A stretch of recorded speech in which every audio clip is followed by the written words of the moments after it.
Nabi sedang duduk. Nabi sedang duduk. Di samping Nabi ada anak kecil. Di depan anak kecil itu ada tempat air.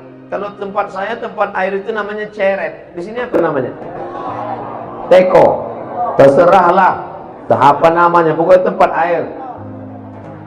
Ketika Nabi mau mengambil tempat air itu, Nabi permisi dulu ke anak kecil ini. Kata Nabi, saya ambil ya.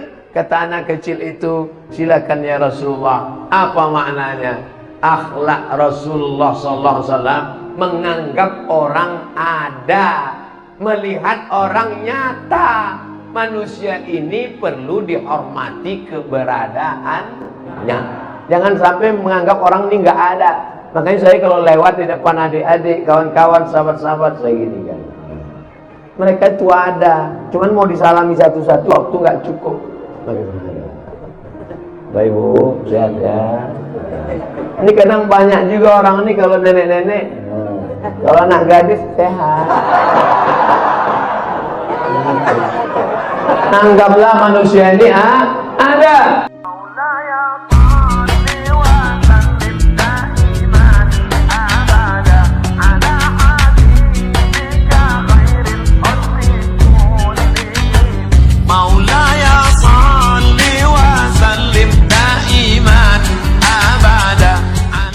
Assalamualaikum warahmatullahi wabarakatuh.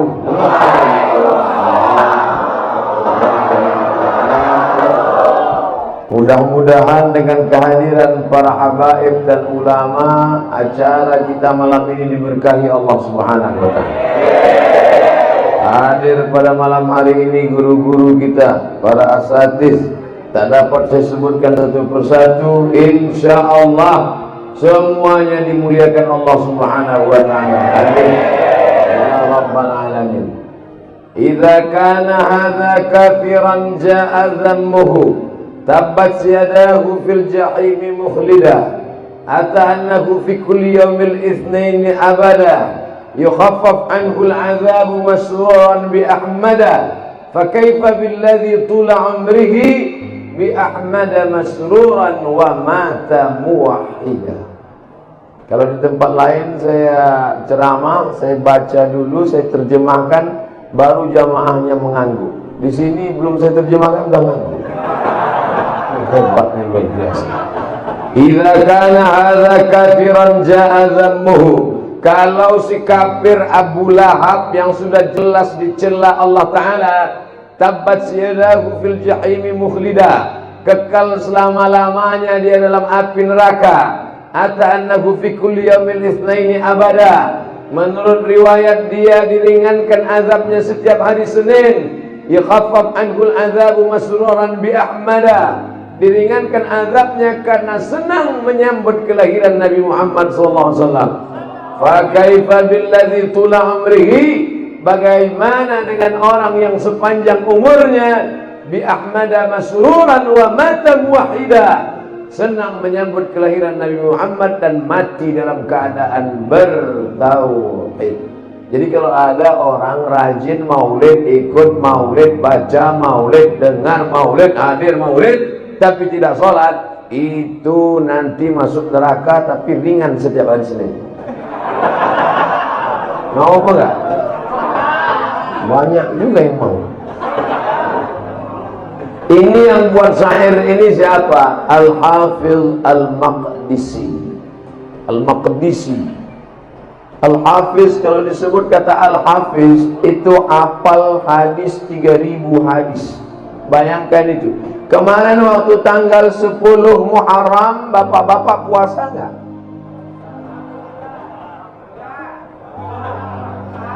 Ustadz Somad emang puasa, saya puasa. Tapi kan nggak wajib Pak Ustadz. Memang tim ngasih tahu sama saya, Ustadz nggak usah puasa.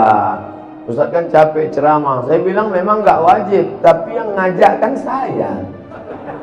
Jamaah harus puasa. Mari kita puasa Asyura. Ustadz puasa? Enggak. Saya puasa. Saya puasa. Kenapa kita puasa Asyura? hadza yaumun salihun najjallahu fihi Musa wa aghraqa fihi Fir'aun. Hari ini hari yang baik. Hari ini Allah menyelamatkan Musa dan menenggelamkan Fir'aun. Allah menyelamatkan Musa, menenggelamkan Fir'aun itu tiap tahun apa sekali? Sekali kan? Terus puasanya diulang setiap tahun. Sudah 3000 tahun diulang terus. Itulah dalil boleh mengulangi peristiwa yang sama setiap tahun, mensyukuri nikmat Allah atas selamatnya Musa. Adakah nikmat yang lebih besar daripada nikmat selamatnya Musa? Ada. Nikmat apa? Kelahiran Nabi Muhammad sallallahu alaihi wasallam. Sudah berapa dalil maulid saya sebutkan? Sudah berapa dalil maulid saya sebutkan? Inilah susahnya ceramah sama jamaah yang belum makan malam. Dua. Yang pertama tadi syair Al-Hafiz Al-Maqdisi. Yang kedua tentang puasa Asyura itu dalil dari Al-Hafiz Ibnu Hajar Al-Asqalani. Levelnya Al-Hafiz semua. Ada lagi Pak Ustaz. Wa dzakirhum bi ayyamillah. Ingatkanlah mereka tentang hari-hari Allah. Apa makna hari-hari Allah itu? Maka kata Imam Ad-Daraqutni, makna bi ayyamillah artinya bi ni'amillah. Ingatkanlah mereka tentang nikmat sehat, ingatkan mereka tentang nikmat anak, ingatkan mereka tentang nikmat makan, ingatkan mereka tentang nikmat iman dan Islam. Tapi mungkinkah kita beriman dan berislam tanpa kehadiran Nabi Muhammad SAW? Mungkin tidak. Kalau ada orang mengatakan nikmat terbesar adalah nikmat iman dan Islam, betul. Tapi kita tahu iman dan Islam karena dia, maka kedatangan dia adalah nikmat yang terbesar. Maka makna wa dzakirhum bi ayyamillah, ingatkanlah mereka tentang nikmat Allah terbesar, kelahiran Nabi Muhammad sallallahu alaihi wasallam. Sudah berapa dalil? Cukuplah itu ya. Kalau ada Al-Hafiz Jalaluddin Abdurrahman As-Suyuti dalam Al-Hawilil Fatawi, Al-Hafiz Al-Maqdisi, Al-Hafiz Ibnu Hajar Al-Asqalani, 3 orang Al-Hafiz yang hafalan hadisnya 300.000 hadis, 200.000 hadis, menyatakan maulid itu boleh, maulid itu dianjurkan. Tiba-tiba datang ustadz yang hafal hadisnya 2, itu pun kalau laptopnya hidup. Al-ilmu fil laptop. Gurunya YouTube. Tabayatubu YouTuban. Saya tidak mengajak jamaah, saya cuma menceritakan diri saya. Saya ikut Imam Ibnu Hajar Al-Asqalani, saya ikut Imam Jalaluddin Abdurrahman As-Suyuti, saya ikut Imam Al-Jazari, saya ikut Imam Al-Hafiz Al-Maqdisi. Jamaah mau ikut imam, terserah mau ikut imam apa. Yang penting saya tidak ngatain orang, yang penting saya hanya menjelaskan saja. Terserah jamaah mau ikut apa tidak. Yang penting saya bicara 60 menit sesuai yang tertulis di botol. Ada tambahan dikit. Paling sulit mengumpulkan orang, betul. Paling susah mengumpulkan orang. Kalau nggak percaya, tanya sama caleg-caleg. Ada yang bawa sembako, ada yang ngasih beras, ada yang ngasih kaos, ada yang ngasih duit untuk ngumpulin orang. Tapi maulid nggak perlu, cukup kasih tahu aja, jamaah besok ada maulid, maka orang ramai berdatangan. Maka maulid adalah salah satu sarana untuk mengumpulkan umat Muhammad sallallahu alaihi. Kalau umat Muhammad sudah berkumpul, isilah dengan tausiah. Maka maulid itu boleh bersyarat. Apa syaratnya? 5. Yang pertama, ada pembacaan Al-Quran. Udah baca Quran? Makanya saya heran tadi, begitu sampai langsung disuruh duduk. Saya tanya, loh ini acara apa namanya? Biasa kan kata sambutannya sampai 7. RT, RW, Kades, Kadus, Kapolres, Kapolsek, Dandim, Bupati, Gubernur, Wali Kota. Udah jam 12 barulah berikut ini mari kita dengarkan tausiah yang akan disampaikan oleh Al-Mukarram Abdul Somad LCMA jam 12.30. Langsunglah naik Ustaz Somad. Bismika Allahumma. Tapi malam ini luar biasa, tiba-tiba naik langsung tausiah, langsung dikasih kursi. Orang capek-capek nyari kursi, saya ada kursi nggak mau diduduk, nggak sopan. Ada tuan syekh, masyayikh kita, ada habib kita, masa saya duduk di atas? Jadi kalau saudara-saudara di belakang berdiri sama posisi kita, kalian berdiri, saya berdiri, dan kita sama-sama lambat datang. Masya Allah, tabarakallah. Mudah-mudahan pertemuan kita di acara maulid ini bertemu pula kita kepada sahibul maulid Nabi Muhammad SAW. Di mana itu suara ramai sekali? Di bawah? Di luar? Mereka itu di luar pakai tenda, pakai layar. Mana kamera yang pakai layar? Ini. Hai jamaah semua, apa kabar kalian di sana? Jangan kalian sangka kami di dalam ini enak, adem ayam panas tahu.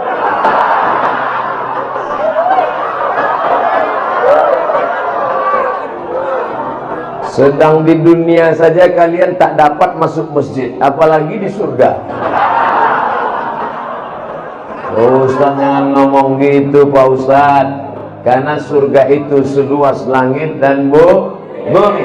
Yang masuk surga itu siapa? Yang hatinya bersih. Walaupun di dalam masjid kalau hati kotor mungkin masuk surga?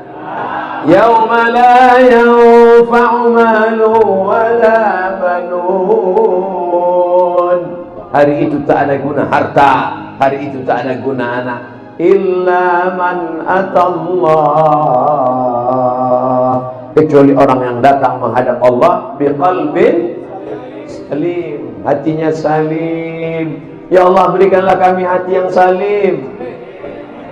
Semuanya amin. Ada ibu-ibu satu diam aja. Ibu kok nggak ngamin kan?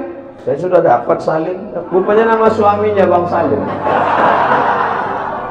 Saudara yang dimuliakan Allah Subhanahu wa taala, ini bagian pertama yang ingin saya jelaskan, bahwa maulid ini adalah dianjurkan, dibolehkan oleh para ulama Ahlussunnah wal. Jadi jangan dalam hati kita, kenapa Bapak pergi maulid? Saya sebenarnya dalam hati saya berontak ingin datang maulid ini sebenarnya Ustaz. Saya sebenarnya ragu tentang maulid ini. Terus kenapa datang? Daripada nanti jenazah saya nggak dimandikan. Jadi dia punya kepribadian ganda. Makanya harus yakin bahwa maulid yang kita laksanakan ini adalah benar. Kalau tidak kita goyang-goyang, ragu-ragu. Ada pula orang mengatakan maulid ini bid'ah. Kalau maulid itu bid'ah, berarti yang datang itu masuk neraka, yang ngundang masuk neraka. Yang paling panas nerakanya yang ceramah, karena dia membawa kepada bid'ah. Na'udzubillah, kullu bid'atin dhalalah wa kullu dhalalatin finnar. Neraka jahanam tempatnya. Oleh sebab itu maka pahami ini dengan baik. Maulid adalah sarana untuk mengenalkan Nabi Muhammad sallallahu alaihi wasallam. Kita pakai kalender Januari, Februari, Maret, April, Mei. Kita tidak pakai Muharram, Rabiul Awal, Rabiul Akhir, Muharram, Safar, Rabiul Awal, Rabiul Akhir. Maka dengan adanya maulid, anak-anak kita tahu, papa, itu mereka ngapain rame-rame? Maulid, brother. Maulid anakku, maulid guys. Supaya apa? Supaya mengenalkan kepada umat, mengenalkan kepada anak-anak kita. Bahkan di Mesir itu, kalau hari bulan Maulid, itu mereka bagi-bagi manisan, halawah, halawah, halawah, halawah, halawah, halawah manisan. Ada manisan kacang, ada manisan tepung. Kita kadang terkejut, nggak ingat bulan Maulid. Apa ini? Ada apa? Salli ala Nabi, Allahumma salli ala Sayyidina Muhammad, Maulidur Rasul. Mengenalkan, mengingatkan Nabi Muhammad sallallahu alaihi wasallam. Apakah kita ingat Nabi hanya pada bulan Maulid? Tidak. Belum lagi mata kita terbuka, nama dia sudah disebut. Betul? Apa buktinya? Asyhadu anna Muhammadar Rasulullah. Nama dia disebut. Berapa kali nama dia disebut? Ba'dan liman dzukirta wa lam yusalli alaika. Celaka. Siapa itu orang yang celaka? Ketika namanya disebut tapi kau tidak berselawat kepadanya. Itulah orang yang paling celaka. Allahumma shalli ala sayyidina Muhammad wa ala ali sayyidina Muhammad. Kenapa Ustaz Somad kalau selawat pakai sayyidina? Yang ngomong sayyidina itu bukan saya. Dia sendiri yang ngomong dirinya sayyidina. Ana sayyidu waladi Adam. Ana, saya, sayyidu, pemimpin waladi Adam. Semua anak cucu Adam ini akulah pemimpinnya. Maka kita katakan Allahumma sholli ala sayyidina Muhammad. Bukan Somad yang buat-buat ngawur. Sedangkan menyebut nama saya pun protokol tetap pakai tata krama, sopan santun dan etika. Belum pernah lagi protokol menyebut. Berikut ini mari kita dengarkan kata tausiah yang akan disampaikan oleh Somad. Allahumma sholli ala sayyidina wa maulana Muhammad. Allahumma sholli wa sallim wa barik alaihi. Ini yang datang-datang malam ini adalah orang yang biasa mendengar sholawat sejak dari dalam perut ibunya. Dari dalam perut. Emangnya bisa mendengar dalam perut? Siapa yang bilang? Inna khalaqanal insan. Kami ciptakan manusia min nutfatin amsyajin, dari sperma yang bercampur dengan sel ovum, sel telur. Nabtalihi, kami uji. Faja'alnahu, kami jadikan dia sami'an basira. Ketika saya jelaskan ayat ini, datanglah secari kertas dari ibu-ibu perempuan. Saya udah berdebar aja jantung saya. Saya sangka surat kritik supaya hentikan ceramahnya. Ini sudah menyinggung perasaan seseorang. Ternyata ada tertulis di kertas, yang Ustadz sampaikan itu benar menurut saya, seorang dokter SPOG, spesialis objin. Tahu spesialis objin? Bahwa janin di dalam perut itu ternyata bisa mendengar. Makanya apa yang didengar oleh janin ketika ibunya bersolawat sambil masak nasi goreng pagi? Sallallahu ala Muhammad, sallallahu alaihi wasallam, sallallahu ala Muhammad, sallallahu alaihi wasallam. Ya Nabi salam alaika, ya Rasul salam alaika, ya Habibi salam alaika, salawatullah alaika. Tadi waktu saya masih di bawah, sayup-sayup suara masuk ke jendela, masuk ke telinga, masuk ke tangkai jantung, masuk ke dalam otak. Qamarun, qamarun, qamarun النبي قمر وجميل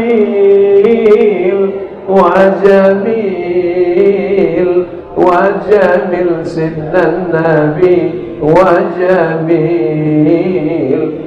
Di mana tadi yang nyanyi-nyanyi itu? Di luar? Di bawah? Saya sangka di sini.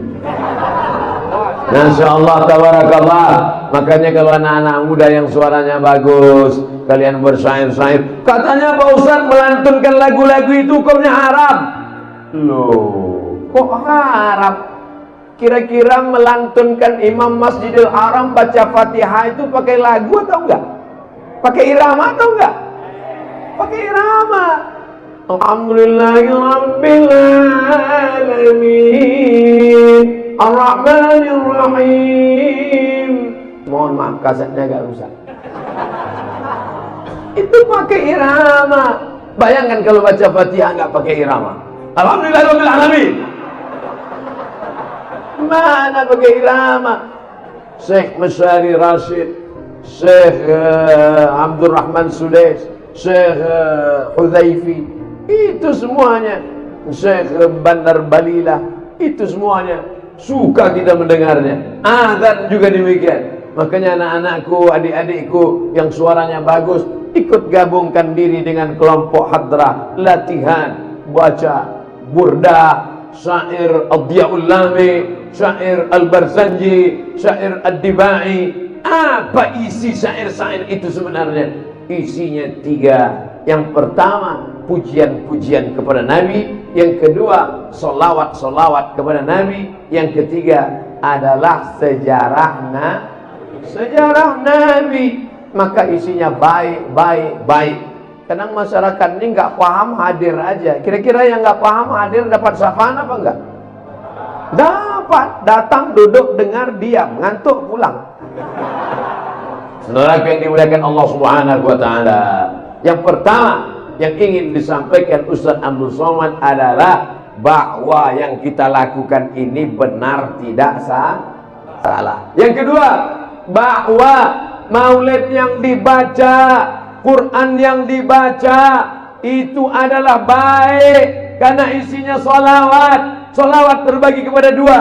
Ada solawat ma'thur yang ada dalam hadis sahih Bukhari, sahih Muslim. Allahumma salli ala Muhammad wa ala ali Muhammad kama sallaita ala Ibrahim wa ala ali Ibrahim innaka Hamidum Majid. Allahumma barik ala Muhammad wa ala ali Muhammad kama barakta ala Ibrahim wa ala ali Ibrahim innaka Hamidum Majid. Ada 5 solawat ma'thur.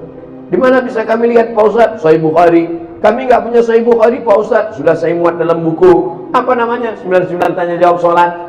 Oh, ujung-ujungnya jual buku ya. Download gratis di internet. Cari saja Abdul Somad LCMA 99 tanya jawab sholat.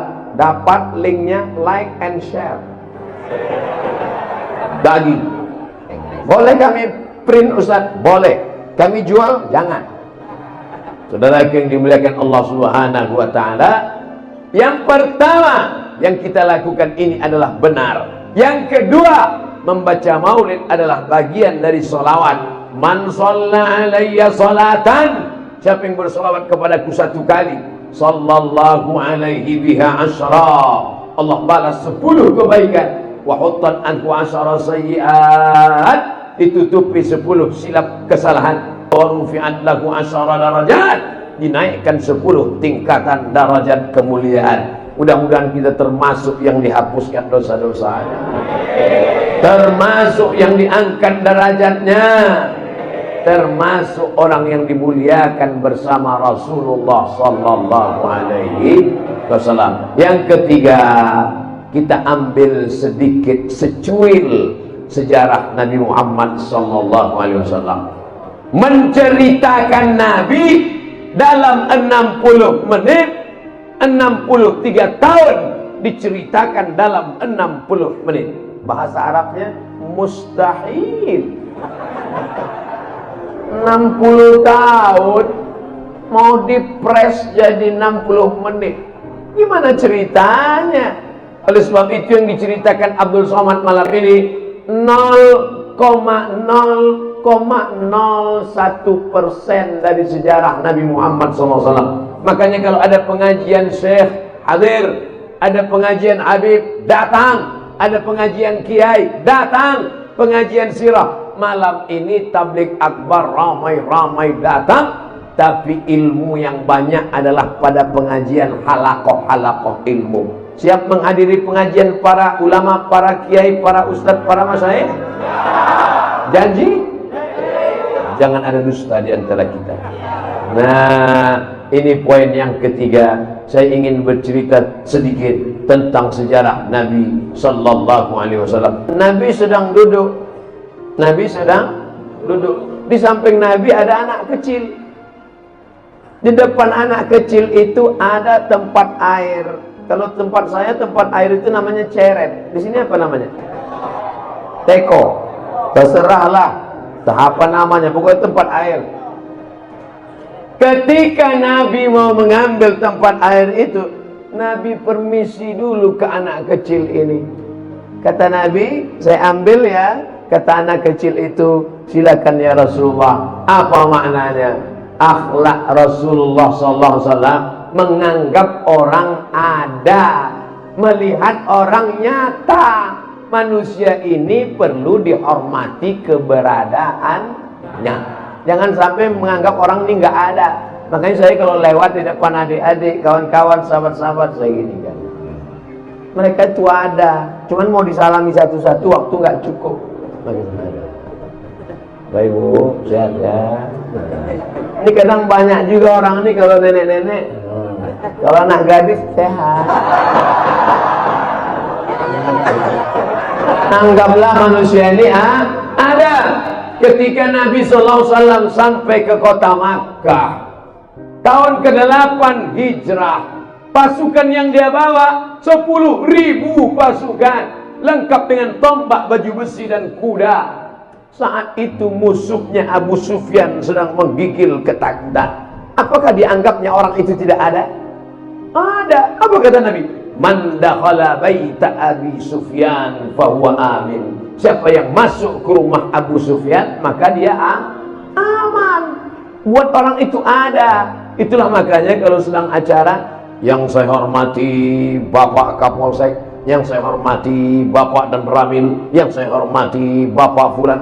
Orang barat kadang nggak gitu, dia langsung naik, ladies and gentlemen, kepala buku ditempel semen.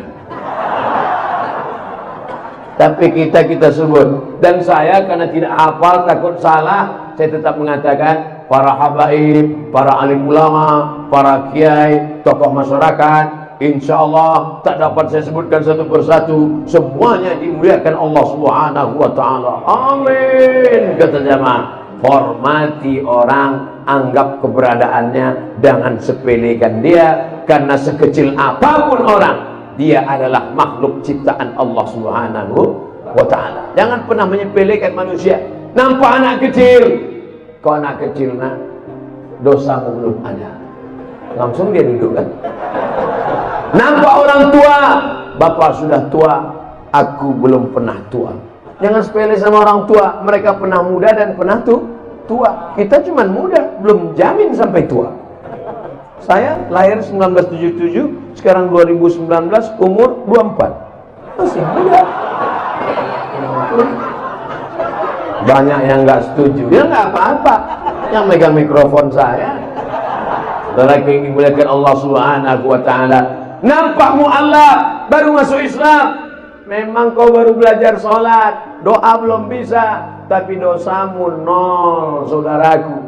Maka muliakan orang, anggap orang ada, jangan angkuh, jangan sombong. Ketika Nabi Muhammad SAW sedang lewat, ada nama anak kecil namanya Abu Umair. Waktu itu dia main-main burung pipit, burung kecil. Nama burung itu bahasa Arabnya Nughair. Apa kata Nabi? Ya Aba Umair, ma fa'alan Nughair? Ya Aba Umair, ma fa'alan Nughair? Wahai anak kecil, apa kabar burung-burung pipitmu yang kemarin? Apa maknanya? Jumpa anak kecil itu ngobrol, ajak cerita. Makanya saya kalau ketemu ada jamaah anak kecil, Ustaz Samad, Ustaz Samad. Saya tanya, kelas berapa? Kelas 5 Ustaz. Kemudian sekolah rajin ya. Boleh selfie Ustaz? Mungkin itulah yang akan menjadi kenangan dia setelah dewasa nanti. Bayangkan kalau ternyata dia jadi jenderal bintang 5. Bayangkan kalau ternyata dia menjadi pejabat di masa akan datang. Kalau dia ditangkap KPK, kita nggak kenal. Saudara yang dimuliakan Allah Subhanahu wa taala. Bayangkan kalau itu dia ingat sepanjang zaman, mati kita, dia ingat. Dulu waktu saya masih kecil, datang Ustadz Somad menyalami saya. Maka untuk almarhum Abdul Somad, Al-Fatihah dia bacakan. Jangan baca sekarang. Kalau dimuliakan Allah Subhanahu wa taala, jangan sepelekan orang, jangan anggap mereka tidak ada. Mereka adalah ada, termasuk anak-anakku yang kecil-kecil di sana. Kalian tetap ada di hatiku walaupun kalian jauh di mata, dekat di hati. Masya Allah, tabarakallah. Kenapa bisa ibu ada 2 orang di atas? Mana anggota yang lain? Saya tetap menganggap keberadaan ibu ada di tengah-tengah kami. Masya Allah, tabarakallah. Tolong kasih tangga, ibu tuh mau turun, dia segan ke tangga. Saudara yang dimuliakan Allah Subhanahu wa taala, jangan pernah menyepelekan orang. Ustaz Somad itu cuma pandai ngomong aja, ceramah aja, katanya menghormati orang, menganggap keberadaan orang. Buktinya dia dari tadi nggak ada menghormati orang di belakang. Oh, ini udah saya salami semua. Ini tadi sebelum maju saya udah salaman dulu ya, pamit ya. Ustaz mau pulang, nggak mau ceramah. Saudara yang dimuliakan Allah SWT, akhlak Nabi yang pertama adalah walaupun anak kecil, Nabi sedang berdua, bertiga, Sayyidina Al-Hasan, Sayyidina Al-Husain. Kenapa Ustaz memanggilnya Sayyidina Al-Hasan, Sayyidina Al-Husain? Yang ngomong bukan saya. Innal Hasan wal Husain sayyida syababi ahlil jannah. Sesungguhnya Hasan dan Husain pemimpin pemuda penghuni surga. Nanti anak-anak bikers subuhan masuk surga. Nanti anak-anak jombloan fisabilillah masuk surga. Nanti anak-anak ekstato masuk surga. Anak-anak muda yang tobat hijrah masuk surga. Dan pemimpinnya adalah Sayyidina Al-Hasan dan Sayyidina Al-Husain. Pemimpin kalian. Kalau perempuan masuk surga, siapa pemimpinnya Ustaz? Sayyidatuna Fatimah. Inna Fatimata Sayyidatu nisa'i ahlil jannah. Fatimah pemimpin perempuan penghuni surga. Yang laki-laki siapa pemimpinnya Pak Ustaz? Sayyidina wa maulana Muhammad sallallahu alaihi wasallam. Bagaimana Nabi memperlakukan Hasan dan Husain? Dipeluknya, diciumnya. Ada seorang Arab Badui di samping Nabi. Apa kata dia? Anakku 10, 1 pun tak pernah kucium. Lihatlah berapa kerasnya hati orang Arab Badui. Keras. Anaknya 10 laki-laki, 1 pun tak pernah diciumnya. Di Indonesia, sepreman-preman tengiknya, setengik-tengik premannya, bertato tegap, antingnya sebesar lubang hidung. Tapi kalau sudah dikasih anak seram, kumis tebal, rambut nggak pernah dicuci 3 bulan. Tapi kalau sudah dikasih anak kecil, hilang premannya. Ini keras sekali. 10 anaknya, 1 pun tak pernah dia cium. Apa kata Rasulullah SAW? Ar-Rahimuna yarhamuhumur Rahman. Yang sayang itu adalah disayang Allah. Kalau ada rasa sayang dalam hatinya, irhamu man fil ardi yarhamkum man fis sama. Kalau sayangi makhluk Allah yang di bumi, maka makhluk-makhluk di langit akan mengasihimu. Allah Subhanahu wa taala akan menyayangimu. Malaikat akan mendoakanmu. Maka mesti ada rasa kasih sayang di dalam hati. Saya yakin dan percaya jamaah ini pasti sayang sama saya. Betul? Apa bukti sayangnya? Mereka selalu mendoakan saya. Walaupun tak saya minta, tapi malam ini saya tegaskan sekali lagi. Ustaz minta doa apa? 1 saja. Matikan Ustaz Somad dalam husnul khatimah. Ini penting. Itu di akhlak, di antara akhlak Nabi SAW, di antara akhlak Rasulullah SAW. Bahwa apa? Menganggap orang ada, menyayangi orang, diajarkan bahwa ada kasih sayang walaupun kepada seekor anjing. Tak boleh disebut dalam masjid, kata sebagian. Jangan sebut itu dalam masjid Ustaz, haram hukumnya. Kok ada kasih sayang dalam hati walaupun kepada seekor anjing. Seorang perempuan wanita tuna susila, nakal, jahat, kotor, tapi kemudian ada matanya melihat seekor anjing. Mesin sensor rusak, yang menjulurkan lidahnya kehausan, mau minum nggak bisa karena sumurnya dalam. Maka dia ambil sepatu bootnya, dia masukkan air ke dalam, dia tarik ke atas, dia berikan kepada seekor anjing. Allah ampunkan segala dosa-dosanya. Tapi jangan salah paham dengan hadis ini. Hadis ini bercerita tentang rasa kasih sayang, bukan nyuruh miara anjing. Jangan gara-gara ini besok semuanya beli anjing. Tentang masalah anjing ada hadis yang lain. Maniqtana kalban, siapa yang memelihara anjing, maka setiap hari pahalanya dikurangi sebesar bukit Uhud. Bukit Uhud itu panjangnya 7 km. Jadi setiap hari amalnya kurang 7 km, 7 km, 7 km. Jadi kalau setahun amalnya berkurang sejauh hampir. Sementara amalnya satu hari sebesar bisul, dikurangi sebesar 7 km. Jadi amal dia tiap hari min. Lalu untuk apa Nabi cerita itu? 3 makhluk yang kotor. Anjing kotor, WTS kotor, sepatunya kotor, bekas kaki baru busuk, tapi ada rasa kasih sayang di dalam hati. Maka orang kalau sudah dicabut Allah, kasih sayang dalam hati, tak lagi bisa membedakan mana beras raskin, mana beras ramos.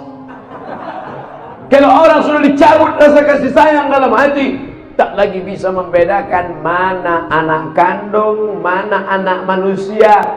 Tidak ada serigala yang menerkam anaknya, tidak ada gajah yang menginjak anaknya, tapi ada manusia yang memasukkan anaknya ke dalam kresek, dimasukkan ke dalam kotak, diletakkan di depan masjid, diletakkan di depan panti asuhan. Akhirnya pagi-pagi bapak panti melihat ada anak, dia ambil, dia mandikan, dia jaga. Dikasihlah nama anak, namanya Mehmet bin Kardus. Mohon maaf Pak Mehmet. Saudara yang dimuliakan Allah Subhanahu wa taala, mudah-mudahan kita termasuk orang yang dalam hatinya tetap ada rasa kasih dan sayang.